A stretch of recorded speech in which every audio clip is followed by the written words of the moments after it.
Hi, it's me Mumtaz. എല്ലാവരും സുഖമായിട്ടിരിക്കണമെന്ന് കരുതുന്നു. ഇനി ഞാൻ സംസാരിക്കാൻ പോകുന്ന ക്യാരക്ടറിനെ പറ്റിയിട്ടാട്ടോ. നമ്മുടെ ക്യാരക്ടർ നന്നാവുമ്പോൾ ചുറ്റുമുള്ളവർ നന്നാവുന്നു, കമ്മ്യൂണിറ്റി നന്നാവുന്നു, സൊസൈറ്റി നന്നാവുന്നു, നേഷൻ നന്നാവുന്നു, അങ്ങനെയൊക്കെ നമ്മൾ പഠിച്ചിട്ടുണ്ട്. പക്ഷെ ശരിക്കും ക്യാരക്ടർ നന്നാവുമ്പോൾ ആർക്കും അതിൻ്റെ ബെനിഫിറ്റ്? നമുക്ക് തന്നെയല്ലേ.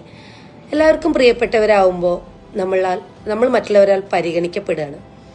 അതിൻ്റെ ഒരുപാട് ബെനിഫിറ്റ്, ഒരു സാധ്യതകളുടെ ലോകം തന്നെ നമുക്ക് തുറന്നു വരും. ഞാനിവിടെ യുഎയിൽ വന്ന സമയത്ത് ജോലിപരമായിട്ട് ഞാൻ ഒരുപാട് സ്ട്രഗിൾ ചെയ്തിട്ടുണ്ട്. കാരണം നാട്ടിലുള്ള മെത്തഡോളജി അല്ല, സിലബസ് അല്ല, ലാംഗ്വേജ് അല്ല, ആ ഒരു ലാംഗ്വേജിൻ്റെ ഫ്ലുവൻസി ഇല്ല, പിന്നെ സീനിയേഴ്സിൻ്റെ വകയുള്ള അണ്ടർ എസ്റ്റിമേഷൻ. അങ്ങനെ ഒരു ദിവസം ഞാൻ ഹസ്ബൻഡിൻ്റെ അടുത്ത് പറഞ്ഞു, ഞാൻ പോണില്ല. എന്നെ പെർട്ടിക്കുലർ ടീച്ചർ അവരെന്നെ വഴക്ക് പറയും, എന്നെ നാണം കെടുത്തു എൻ്റെ കുട്ടികളുടെ മുമ്പിൽ. ഞാൻ പോണില്ല എന്ന് പറഞ്ഞു. ഹസ്ബൻഡ് പറഞ്ഞു, നീ ഇപ്പോൾ തുടങ്ങിയിട്ടല്ലേ ഉള്ളൂ, കാര്യങ്ങളൊക്കെ പഠിച്ചു വരുമ്പോൾ ഒക്കെ ശരിയാവും, നിനക്കൊരു കാലം വരും. പറഞ്ഞാൽ പിന്നെ കാലമൊക്കെ വരാൻ ഇനിയില്ലേ, ഇപ്പോഴത്തെ സമയം കഴിഞ്ഞു പോകണ്ടേ എന്നൊക്കെ പറഞ്ഞ് ഞാൻ എണ്ണിപ്പറക്കി ജോലിക്ക് പോയി. കാലം കഴിഞ്ഞു. 1-2 വർഷം കഴിയുമ്പോഴേക്കും ഞാൻ അവിടെ പ്രൈമറിയിലാണ് ജോയിൻ ചെയ്തത്. മിഡിലേക്ക് മാറി, സെക്കൻഡറിയിലേക്ക് മാറി. അവിടെ ഒരു സബ്ജക്റ്റിൻ്റെ HOD പോസ്റ്റ് വരെ എനിക്ക് എൻ്റെ പ്രിയപ്പെട്ട സീനിയർ ടീച്ചേഴ്സ് തന്നു. അവിടെ ബിഹേവിയറൽ കമ്മിറ്റിയുടെ ഇൻചാർജിൽ ഉണ്ടായിരുന്നു. അങ്ങനെ കുറേ അവസരങ്ങൾ.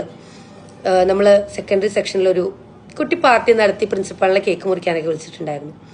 ആ പരിപാടി കഴിഞ്ഞ ഒരു ദിവസം സാർ എന്നെ വിളിച്ചിട്ട് പറഞ്ഞു, മുംതാസ്, നമ്മൾ ജൂൺ മാസമാണ്, സ്കൂൾ അടയ്ക്കുമ്പോഴേക്ക് നമുക്കൊരു ഫണ്ട് ഡേ വെക്കണം, ടീച്ചേഴ്സിനൊന്ന് റിലാക്സ്ഡ് ആവാൻ, താൻ ചെയ്യുമോ എന്ന് ചോദിച്ചപ്പോൾ ഐ വാസ് ലൈക്ക്, ഞാനോ? ആ സ്കൂളിൽ KG മുതൽ സെക്കൻഡറി വരെ ഒരുപാട് ടീച്ചേഴ്സ് ഉണ്ടായിട്ടും സാർ എന്നെ വിളിച്ചത് പറഞ്ഞപ്പോൾ എനിക്ക് കിട്ടിയൊരു പരിഗണന. നമ്മൾ എല്ലാവർക്കും നല്ല രീതിയിൽ എല്ലാവരുടെ അടുത്തും നമ്മൾ പെരുമാറി, എല്ലാവർക്കും നമ്മൾ സ്നേഹം മാത്രം കൊടുത്തപ്പോൾ നമുക്കും തിരിച്ചാ പരിഗണന കിട്ടിയപ്പോൾ ഉണ്ടായൊരു സന്തോഷം ഉണ്ടല്ലോ, വളരെ വലുതാണ്. ഞങ്ങൾ അടിപൊളിയായിട്ട് ഫണ്ടൊക്കെ നടത്തി.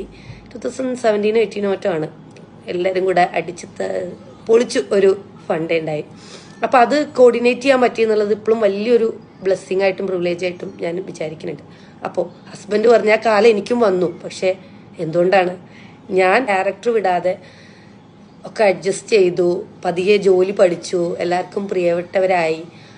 അങ്ങനെ കിട്ടുന്ന അപ്രിസിയേഷനും നമ്മളുടെ പൊസിഷൻസ് ഒക്കെ ഉണ്ടല്ലോ, അതെന്നും നമുക്ക് പ്രിയപ്പെട്ടതായിരിക്കും. സോ നമ്മൾ ക്യാരക്ടർ നന്നാക്കുക, ഓട്ടോമാറ്റിക്കലി എല്ലാം നമ്മളെ അടുത്തേക്ക് വരും. So again I want to remind you, knowledge will give you power, but character will give you respect. ആ റെസ്പെക്റ്റ് എല്ലാവർക്കും കിട്ടട്ടെ എന്ന് പ്രാർത്ഥിച്ചുകൊണ്ട് നിർത്തുന്നു.